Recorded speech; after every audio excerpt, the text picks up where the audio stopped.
لا حول ولا قوة إلا بالله العلي العظيم أعوذ بالله من الشيطان اللعين الرجيم بسم الله الرحمن الرحيم الحمد لله الذي هدانا لهذا وما كنا لنهتدي لولا أن هدانا الله لقد جاءت رسل ربنا بالحق الصلاة والسلام والتحية والإكرام على أشرف الأنبياء والمرسلين وخاتم النبيين سيدنا ونبينا وحبيب قلوبنا مولانا مولا الثقلين جد الحسن والحسين أبي القاسم مصطفى محمد اللهم صل وأهل بيت الطيبين الطاهرين المعصومين ولعنة الله على أعدائهم أجمعين من ليلتنا هذا إلى قيام يوم الدين أما بعد فقد قال حق سبحانه وتعالى في كتاب المجيد وهو أصدق الصادقين وقوله الحق بالحق بسم الله الرحمن الرحيم يعرفون نعمة الله ثم ينكرونها وأكثرهم الكافرون صلوات پڑھیے مل کر محمد وآل محمد.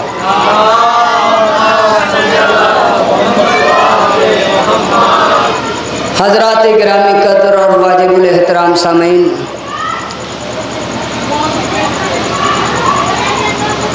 یہ عزاداری،